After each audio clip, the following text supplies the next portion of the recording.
Summer is starting early this year because on Saturday, May 10th, the St. John's Bazaar is coming back bigger than ever. If you're not in the know, that's the free all-ages music festival and craft fair that takes place in the heart of St. John's. And this year, there's music across 3 stages, including the incomparable Black Belt Eagle Scout, Seattle hip-hop group Shabazz Palaces, which is fronted by Ishmael Butler from Diggable Planets. And if amazing music isn't your thing, you can also find the perfect Mother's Day gift with a record 200 local artisans selling their handmade wares. It all starts at 10 a.m. this Saturday, May 10th at North Lombard in Philadelphia. I'll for sure be there. You can come find me. Visit stjohnsbazaar.com for more info. That's bizarre.com.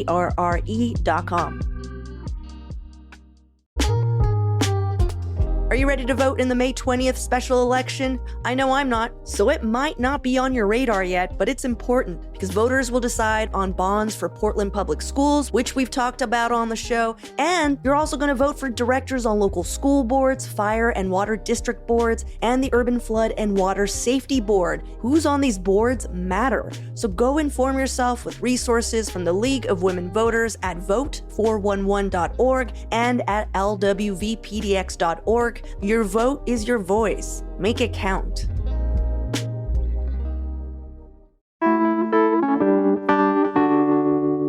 Today on CityCast Portland, we're talking about a city councilor's idea to fund our parks, the Portland Public Schools' failure to deliver on promises made to the local Black community, and why backyard beekeeping might start gaining more scrutiny. Joining me on this week's Friday News Roundup are founder and executive director of the nonprofit Word is Bond and vice chair of the Oregon Commission on Black Affairs, Lakiana Drury, and our very own executive producer, John Atariani.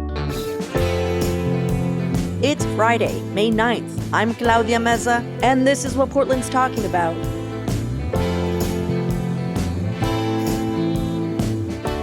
Welcome, everyone, to the Friday News Roundup. Lakiana, John, thank you for hanging out with me this morning. Hey, Claudia. Yeah, thanks for having me. For those of you new to the show, today is a day we break down some of the biggest local stories of the week with some of the best and brightest journalists in town, and occasionally community leaders. But before we jump into the news, I usually ask an opening question so our listeners can get to know our guests a little better. And Lakiana, this is your first roundup with us, so we're all excited to get to know you. I was out for a couple of days this week, so John got to host most of the shows. And one of my favorite episodes was yesterday's Richmond Neighborhood Guide. Mm-hmm. John talked to a 20-plus year resident of that neighborhood and CityCast Portland member Greg Raisman. And Greg leads the Public Realm and Street Activation Program, which is fancy talk for like he throws the parties for Portland Bureau of Transportation, and was also instrumental in helping us make this 503-day block party, which again, thank you so much for all who came out. But in yesterday's episode, Greg shared that Hawthorne used to be called Asylum Avenue. So Hawthorne Avenue used to be called Asylum because the state's first mental hospital was on Hawthorne. And it was later renamed because they were like, yeah, that's a little weird. It was named after the doctor who started the hospital, who was J.C. Hawthorne, which I don't know. That was such a cool fact. Totally blew my mind, too, when he said that. I'd never heard that before. Yeah. Wow. And that makes sense why they have Asylum food cart. On there. Yeah, because before it was just like, calm down, guys, you know? Right. So, which brings me to today's opening question. What is like a fun fact or a favorite feature of your neighborhood? So you could choose one or the other or both. So I recently moved to the Humboldt neighborhood. And one thing I've been really psyched about is just the new North Portland Library on Killingsworth. There's been this huge ongoing project for like 15 years, from like a voter-approved bond to modernize a bunch of library buildings across the city. And they just finished the North Portland Library in February, like right before I moved in. And it is gorgeous. It's like just such a beautiful space. They added like 1,500 feet to the building. I went in there for the first time since the renovation recently, and I was just blown away. So like definitely check that out. Or your local library as well. I know that across the city, they've been doing these renovations and they're doing a really great job. That's awesome. Yeah, I got my taxes done there once for free. Nice. I fucking love that library. It used to be my library. What about you, Lakiana? So I live in the St. John's neighborhood, and Shut up. Yeah. Where? Hold up. Where do you live in St. John's? I live right behind Roosevelt High School. Oh my God. I live right behind Wait, we're like, wait, John used to live. So John moved to Humboldt from St. John's. I currently live in St. John's. I live behind the liquor store on Lombard. Yeah, like in downtown St. John's. Like 1 block over. Oh, sweet. Yeah. I feel like it's one of the most slept on neighborhoods in the city. It's tucked up in the corner. Not on this podcast, sir. We get scolded a lot for only talking about St. John's. So tell me what I want to hear. Oh my God, I'm so excited. What is, a fun fact or a thing that you're just like, this is what's great about my neighborhood? So what I want to shout out is a local business that is like a part of my community in St. John's, which is Daydreamer Coffee. Have y'all been there before? Yes. It's a coffee cart pod, and they have a food cart pod next to it. It's run by this amazing person, Kat. They just bought the building behind it, which was like a CrossFit gym. And now they have like community space in there where they host like all sorts of different events.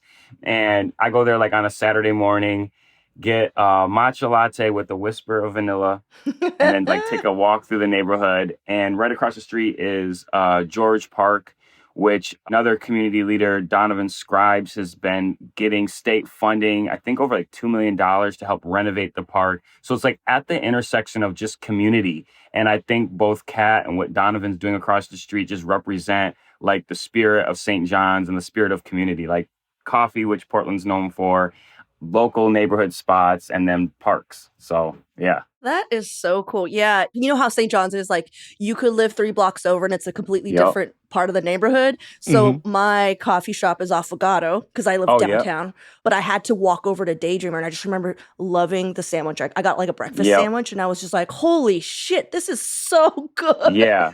They're a great space. Just a great little corner of the community. Yeah. Well, I got a fun fact about St. John's. Okay, let's hear it. You might already know. It's supposedly the location where plywood was first manufactured. Nope, didn't know that. Some claim invented, but there's only proof of it being the first place it was made commercially. Also, one of my favorite things, I'm just going to throw it in, is happening this Saturday. It's the St. John's Bazaar. Yep. Do you kick it when it happens? Because I know some people don't like it. I have not been, but I was just at another coffee shop up there, Cathedral Coffee, which is another great space. Yes. And I was sitting next to like 3 community members and they were mentioning and talking about it. So I need to get to that. I've never been to the St. John's Parade. Come. I've been there for like 3 years, but I think there's still some things I got to explore and do. Anyhow, St. John's Bazaar this Saturday, Black Belt Eagle Scouts playing. I'm so excited. It's free. Every year they bring in these amazing performers and you're like, how? All right, I'm going. I'm pretty sure my mom's coming to town, so I'm going to take her up there. And coming off the heels of our own sort of block party production, very impressed with what they're able to put together at the St. John's Bazaar. I'm volunteering this year. I'm really excited. You? All right. Awesome. Thanks, you guys, for your answers. All excellent. On to the news of the week. John, you kind of have an addendum to this midweek's roundup where you and our other producer, Julia Fioioni, talked through the mayor's budget proposal. Already, there's more to talk about. Oh, yeah. We're going to be talking about the budget a lot over the next month or so. So I'm mostly basing this on some great reporting from Taylor Griggs at the Portland Mercury and Monica Samayoa at OPB. In case you missed it earlier this week, there is a proposal from the mayor for the next city budget. The city's looking at a $93 million shortfall in the general fund. So the big question has sort of been like, how are we going to make up that money? Well, one of the things that our mayor suggested was some pretty deep cuts, about 150 jobs across the city, including 47 jobs cut in the Portland Parks and Recreation Department, as well as reducing things like maintenance of facilities and bathroom cleaning and like all of this stuff of just maintaining the city parks, which we all love. And a lot of people were like not pleased about that, right? So what is another option to make up that money? In comes PCEF, the Portland Clean Energy Community Benefits Fund. This is something that we've talked about a lot on the show over the last couple of years. It was started as a 1% tax on sales to large retailers to sort of pay for carbon reduction projects. But like it has brought in so much more money than what was initially expected that local leaders have sort of been like, well, what do we do with all of this, you know? And there has been a real back and forth over whether we should tap PCEF to sort of fill these holes in the budget. When Ted Wheeler was in office, he redirected a lot of that money to other places. It does seem like up to this point, Mayor Wilson has been less aggressive with that plan, right? He's not going quite as hard at being like, yeah, we're just going to fill the budget holes with PCEF, right? Because he could have written into the budget, we're just going to take the money from PSEF and use it to patch this $93 million hole in our city budget. But he didn't do that. He did clear about $18 million that was actually proposed by the city administrator to go from PSEF into the general fund. But for the rest of it, he was like, nah, we're going to have some cuts. We're going to raise taxes in other places. So that's sort of where we were as of Monday when this budget proposal came out. Mm-hmm. Well, Councillor Mitch Green has put out this new plan that he's calling Healthy Parks, Healthy Climate. And that's proposing borrowing a bunch of money from PSEF and using that to sort of like plug these budget holes that we have and then paying it back over time. The idea is that it would give us some time to figure out how to like actually raise the revenue in a sustainable way to be able to pay for all of this stuff instead of firing people, instead of cutting services, instead of doing all of this stuff that nobody really wants. And he thinks that like a borrowing model is more sustainable than just like taking the money out of it and redirecting it completely, because again, this is supposed to be for climate related projects, which we know we all really need. But yeah, before I yammer on anymore, like what's your guys' take on this? What are you thinking? I mean, I think it's a challenging position that the mayor's in, who I should mention was also on WERSbond's board until he was elected mayor. And I think that the Portland Clean Energy Fund, as was mentioned, was directed to not only help clean energy and green jobs and environmental pieces, but then also communities of color, right? A lot of the funding that's going there is being prioritized towards nonprofits of color. So I think that it's a really delicate balance, but I also think that we're in a position with a $93 million, right? It's $93 million, right? That we're looking at. Mm-hmm. There's not going to be an easy way around it. But I think that both the new council system and the mayor working together, I have faith that they'll be able to kind of figure it out. But I mean, at the end of the day, there's going to be cuts of some sort, right? Some way we're going to have to pull this together. And I think what I'm thinking about most is just long-term, how do we make Portland a sustainable city for everybody? Mm-hmm. And when we look at these cuts and when we look at everything else that's coming, like the communities of color are going to be most marginalized and see these benefits the least. So that's what's the long-term plan is really what I'm looking at. I do enjoy, though, the spin that Green has put in, calling it the Healthy Parks, Healthy Climate proposal. It's a good name. Yeah. It's a good, I mean, come on. That's good branding. Solid branding. It's catchy. Yeah. I mean, to the sort of long-term question, right? Like, I think one of the things that is giving people a lot of anxiety about this budget, even when we sort of take this sort of PSEF twist out of it, is the question of one-term dollars, right? Like, we are proposing a lot of fixes for a lot of problems by like a one-time injection of money from here, or like some money from the state that hasn't even like actually been approved yet. And this is another thing where it's like, this is awesome. If we can sort of take this money as a loan, pay it back with interest, and then figure out our revenue side on the other end, whether it is, I don't know, like raising taxes or just like creating a ferry system that brings in billions of dollars. Like, whatever it's going to be, like, we don't know what that thing is that's going to make up the money, And Mitch Green took this in front of the PSEF committee on Wednesday, and that was sort of their question. It's like, we would love to come up with a solution that doesn't mean we have to cut these things that we love in the city, but like, how are we going to pay for it? Like, how are we going to pay that money back within a few years, Because if we have a $93 million deficit this year, like, I don't know how we can turn things around to raise that money immediately in like 2026 or 2027. Well, has Green said anything about it? Like, has he proposed a plan? He's an economist, Mm-hmm. Has he been like, this is how we're going to pay it back? Because all we're hearing is that seems to be a future Portland problem. Yeah. Which is how we got here to begin with. Yeah. I'm not seeing that plan, laid out line by line. How is everyone reacting to this? There's a lot of guardians to this fund, as you stated. So I'm curious how Green's proposal is being responded to. I know he just like stated it a couple of days ago, but I'm wondering. Yeah. Well, Claudia, I spent some time on YouTube last night watching the PSEF meeting. And after Green gave his presentation, the people who were on this committee spent a little bit of time like afterwards being like, well, what do you think? Like, how do you feel about it? And they did it real quick. Just give like a green light, yellow light, red light of how you feel on it. A couple people on the committee were like, green light, let's do it. Most wow. everyone else was like yellow with some serious reservations. We need more information. We need more clarity. So it wasn't an immediate, like, no way we're not doing it, but it was pretty clear that there's going to be a lot of conversations and research going on over the next week to sort of try and wrap our head around this plan. And there is another meeting that is set on the 15th of May, just about a week away, when they're going to talk about this a little bit more and see if they think it's something they're going to go for. What concerns me is kind of what concerned me with the new rollout of the electoral system that we have in Portland is how are we engaging the most marginalized communities in these conversations? It's not touching our youth, certainly not the youth that I work with, and the communities that are most impacted by this, whether it's in North Portland, whether it's in East Portland. The conversation's not hitting us, and the dollars certainly aren't. The litmus test that I'm looking at is what do our communities look like in a few years? Funding for schools, like we're going to talk about in a little bit.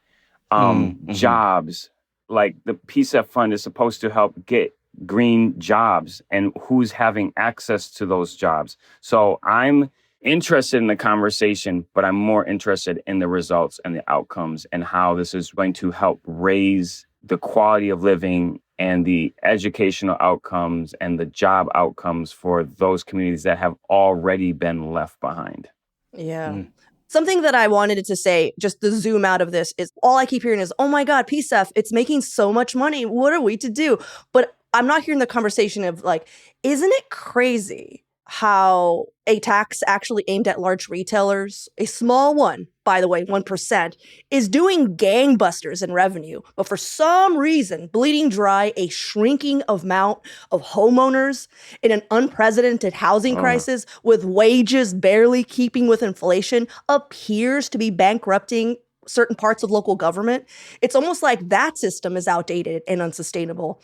I mean, we just had another clear example of an outdated and unsustainable tax. And I was like, oh, how about the gas tax? So like one could posit making corporations and large companies actually contribute to the communities they're in somehow makes the most sense. What a novel idea, right? Like who would have known? That's all. I was just like, I mean, definitely not everybody since forever, you know? So like, I don't know. I feel like that's a conversation we should all be having right now, as opposed to like, what to do with this embarrassment of riches, you know? Yeah. All right, well, let's take a quick break here. And when we return, more headlines of the week.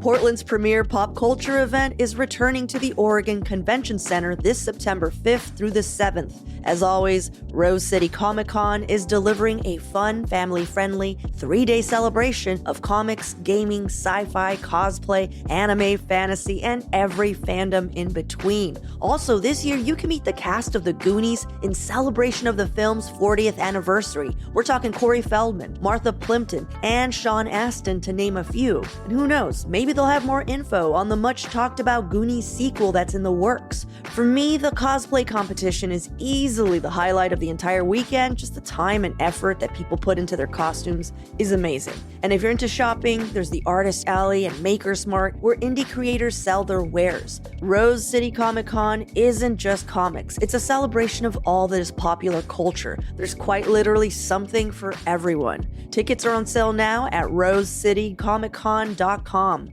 That's rosecitycomiccon.com. CityCast Portland is brought to you by D'Amour Law Group. Let's face it, sometimes bad stuff happens. A serious injury, a catastrophic accident, or even a wrongful death. It can turn your world upside down. When it does, you deserve unwavering support from a dedicated team. Yep, you need a lawyer. D'Amour Law Group has over 30 years of experience protecting the rights of Oregonians. Their team of skilled attorneys, led by distinguished trial attorney Tom D'Amour, will work tirelessly to make sure your voice is heard and your rights are protected. Here's what one of his clients said. Tom fights for his clients from the first day they meet him through the last day of trial. If you or a loved one needs help holding those responsible for your injuries accountable, contact D'Amour Law Group at 503-222-6333 or visit d'amourlaw.com to schedule a free consultation. They are committed to fighting for the justice and compensation you deserve right here in Portland.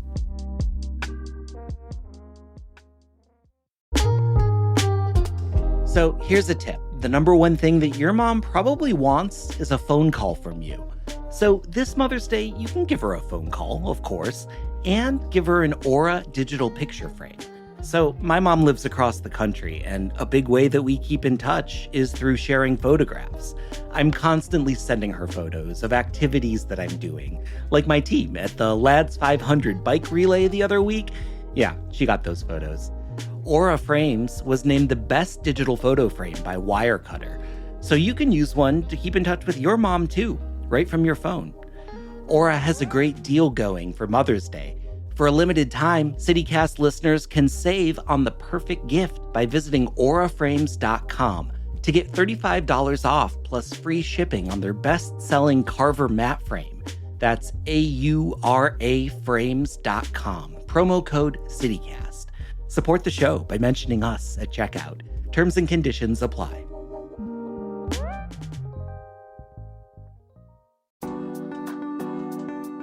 Have you been to the Lansu Chinese Garden? It's like an oasis of peace and beauty right in downtown Portland. And this Mother's Day, they're going all out with spring blooms. You can also get crafty with your mom and make your own corsages, origami keepsakes, or even create a custom card. Plus, they have one of the best tea rooms in the city, so you can reserve a spot at their extremely popular Mother's Day tea tasting. It's like having a little moment of zen with mom. To learn more and reserve your tea time, visit lansugarden.org/Mother's Day. Lakiana, you dug into an OPB article by reporter Natalie Pate, who followed up on Portland Public Schools' delayed building for the Center for Black Student Excellence. Want to ground us on what that is for listeners not familiar with the initiative? Because I'll be honest, it was new to me when I was reading it. I was like, wait, what? Yeah, so the Center for Black Student Excellence is a set of both policies and a physical space garnered by the Portland Public Schools to help uplift the outcomes of Black students. So it's a set of policies and initiatives that would range from anything from helping kindergartners, Black kindergartners, with getting books that have characters and names that look like them, to an actual physical space where Black and other students of color and PPS students in general could come and get resources. And it was first proposed in 2020, and it passed. Since then, there's been a push to bring that into fruition. And I think it speaks to a larger dynamic between dominant systems and Black communities where ideas are proposed, especially in moments of pressure. And that's what George Floyd's murder was to dominant systems, was a moment of pressure. It really wasn't a moment of true reflection or a true change of direction, but it was a moment where they felt more obligated to move on things than they did at a status quo time. So there was this huge drumbeat to create this Center for Black Student Excellence. And now here we are in 2025 when the pressure is not quite there and Black communities are trying to realize a promise by Portland Public Schools, which is added to the list of promises or words, not only from Portland Public Schools, but by the city to help support and uplift Black communities. So that's a large snapshot of where we are today. I do want to say it's not just a promise. We voted on it. Like, Mm-hmm. it's part of that bond that in 2020 was like $1.2 billion bond that's supposed to modernize all of the district's high schools. And it was in the bond we all voted for that passed. Yeah, and so the coalition that's pushing this is led by the Center of Black Excellence, which is a community-supported group spearheaded by Rakaya Adams, the 1803 Fund, Albina Vision Trust, which has brought together a coalition of partners, including my nonprofit Word is Bond, to really help galvanize the community and make sure that that $1.2 billion bond actually comes to fruition. And there's just been a challenge in getting the traction to get this over the finish line. And really the crux of it is, where is this building going to be? Who is allowed to be in it and receive services from it? So there's a number of hurdles to overcome. And so that's kind of currently where the situation is at right now. And the context and backdrop of that all is, I would say, the piece that's forgotten about almost in every conversation, which is the actual Black students themselves. Yeah. And Portland has not done its job to ensure that they are headed towards futures of success. That's what I'll say. Yeah, I mean, in this reporting, one of the things that really jumped out to me was some of the demands of the coalition, specifically, of just setting a timeline with progress updates, but to simply assign a dedicated PPS staff member to manage the project, right? If that is not currently in place, I find it hard to believe that anybody can say that this project is moving ahead at this point with any good faith. Yeah, there was 2 staff positions at the beginning of the year that were in charge of spearheading this project, and one of them had to resign due to challenges in just moving here to Portland, and the other position is being cut in the current budget. So it seems like things looked stronger at the beginning of the year than they do now. And this is on the backdrop of also the Jefferson modernization project. We just talked earlier about North Portland Library, which sits on the corner of that lot. And the momentum behind that is stalled. You have Harriet Tubman Middle School down the street, which took a ton of community effort by the Black community to get it to be reopened. I want to say back in like 2017 or 18. And now they're set to close it again because of the proposed highway expansion. And their proposal to move that middle school was to put it at King Elementary, another historically Black school. And now that proposal has been rescinded because the Black community said we don't want Black students from one school to be pushed to another one and displace those students. So what I really see is a comprehensive plan by the district to really craft out what it is the vision for Black students can be. And Superintendent Armstrong is a new addition to the Portland Public Schools team.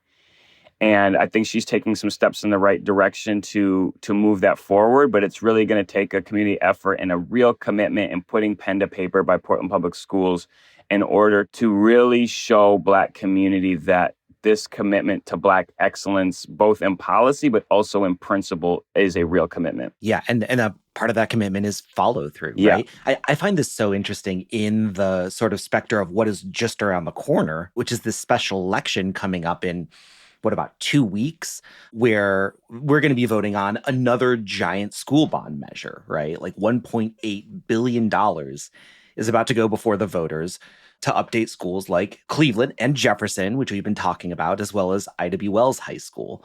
$1.83 billion is about to be voted on. And we found the political power to get that in front of voters, but to spend the $60 million in a bond that was already approved 5 years ago just hasn't happened yet. Yeah. And I've heard the critique of you're asking for more money, but you haven't even spent the money that was allocated in the previous bond. What's going on here? How are we supposed to trust you with more money if all of the projects from that previous bond haven't even been completed? Which, I mean, it's a decent critique. Yeah, and it's a decades-long problem. This isn't new to 2021 or 2020 or anything like this, for decades, right? Going all the way back to the Vail busing project to bus Black students into different schools to increase outcomes, but it ended up depleting all the Black schools in the community.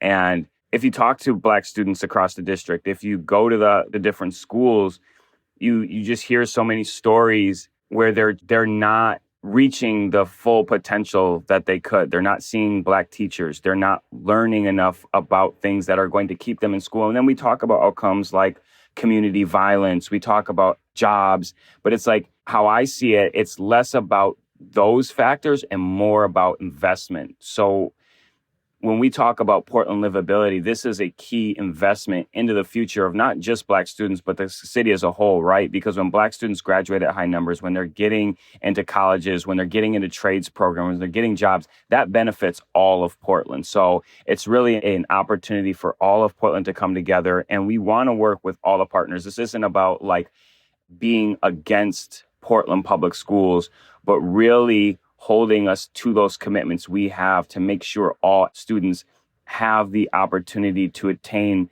the highest life achievement they can. And for too many students too many Black students in Portland Public Schools. It's not the case. Well, the coalition has requested a public response from PPS at the May 20th school board meeting. So I guess we'll see how that turns out. Lakiana, thank you for bringing this to us and breaking it down. Let's take a quick break here. And when we return, more headlines of the week. Let's do it.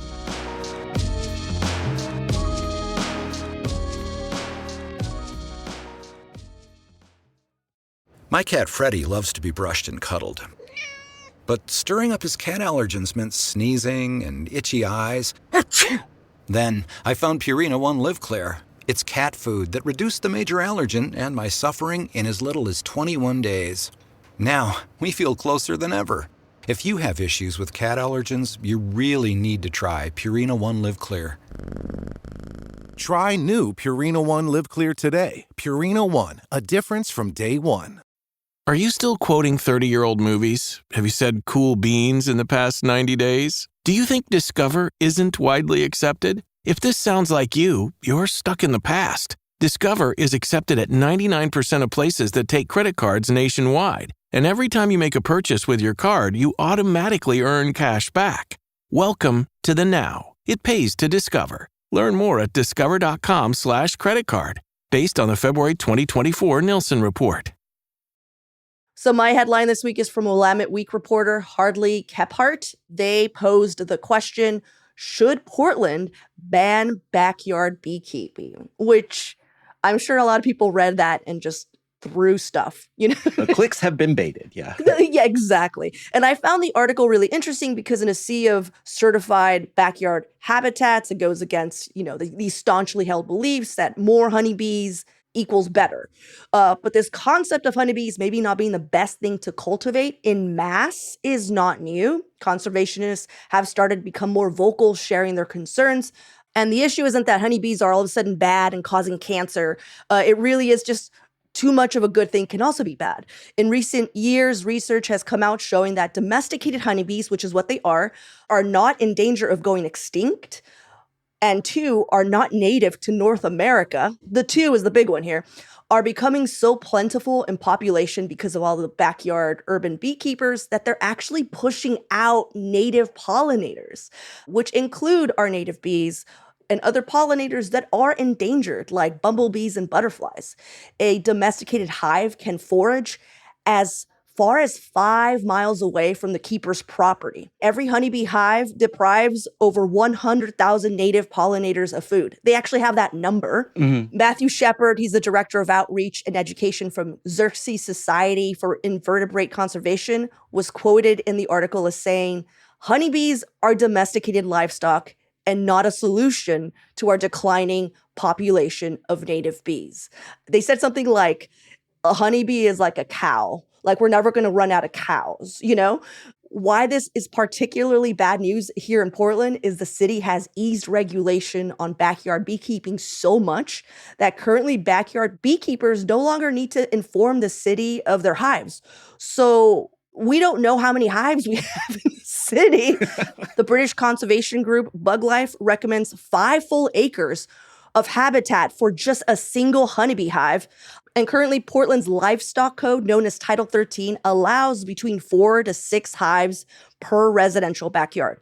And again, we don't have a true count of how many domesticated hives are out there, but Willamette Week found that Portland Urban Beekeepers has around 200 members. So if every one of those members had max or even min hives, that's a lot of hives, So before I share a few things of what they're suggesting we can do to give local pollinators a better chance of surviving, what do you guys think? I actually tapped a local beekeeper who I know about this article to be like, what you think? And the word on the street is that people in the bee community's hair is on fire about this article. Local backyard. Yeah, the local backyard beehive community is abuzz.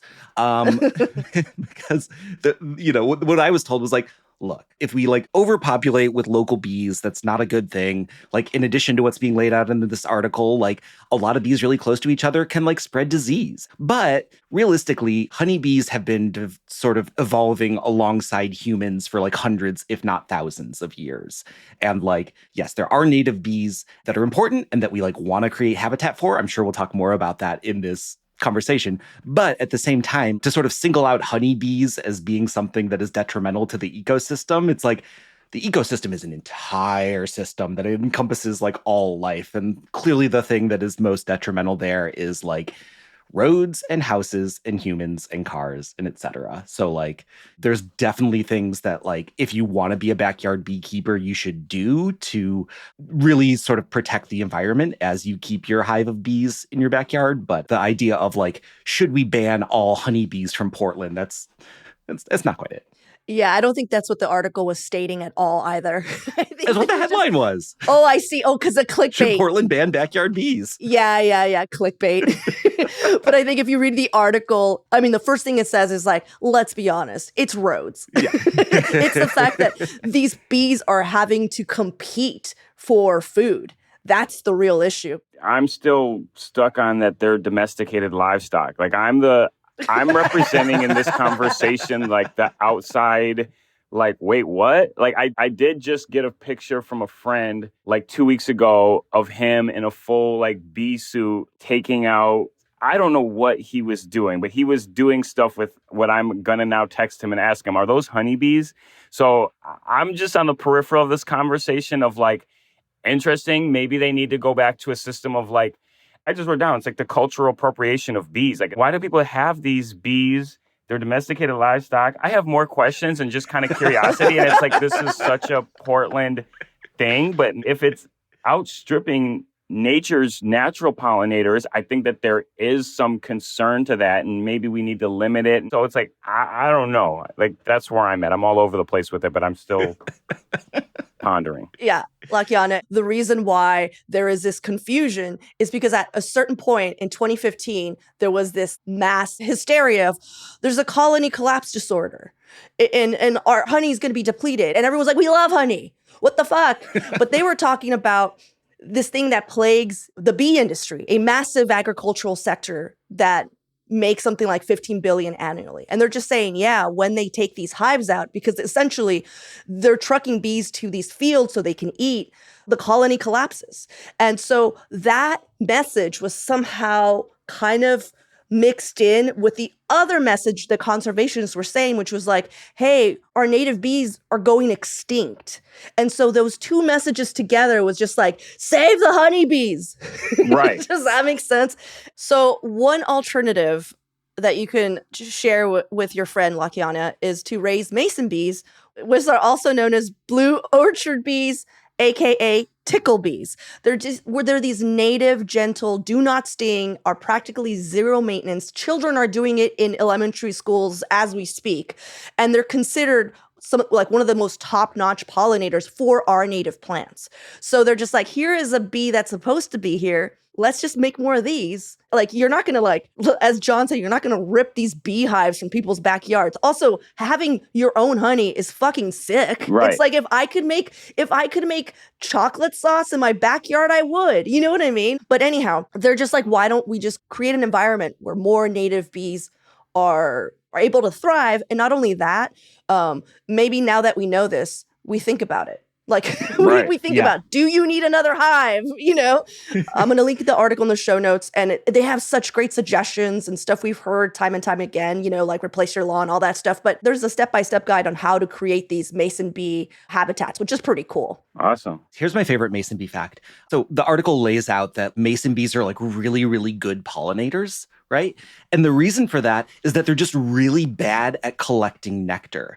They will like scoop up a bunch from a flower and then fly somewhere else and just like drop all of it. So they're trying to go about collecting nectar for like their own hive, but they just spill it everywhere they go. And so they like happen to be like really good at helping all the different flowers pollinate. Oh, isn't that sad? I think it's a natural progression of my time here in Portland that it's time that I get educated on all of the bee's knees. So I can't tell you the difference between any of these species. And I have a nice backyard plot, so I guess I'm not going to do honeybees, but maybe I'll look into these mason bees. I'm wanting to start like just like a flower garden in my backyard. what you got to do is just be the pollinator garden, Yep. like come hang out here, buds. Yeah. Well, you guys, thank you so much for hanging out with me today, going through some of the headlines. Lakiana, it was a pleasure to host you. Your first time on the show with us. Thank you for making time. Absolutely. It's been fun. And I hope everyone listening has a wonderful weekend. Appreciate it. Peace, y'all. Cool. That's all for today here on CityCast Portland. Thank you so much for listening. Our podcast production team this week was John Atariani, Julia Fioioni, and Patrick Emile. Our Hey Portland newsletter editors this week were Rachel Monahan, Adrian Gonzalez, and Selena C.A. Reynolds. Our host is me, Claudia Meza. Original music by Jenny Conley and Stephen Drizos. Additional music by All the Kimonos, as well as Sarah the Instrumentalist, Timothy Infinite, and Gregory David, courtesy of Epidemic Sound. We'll be back Monday morning with more from around the city. Until then, see you at Slim's.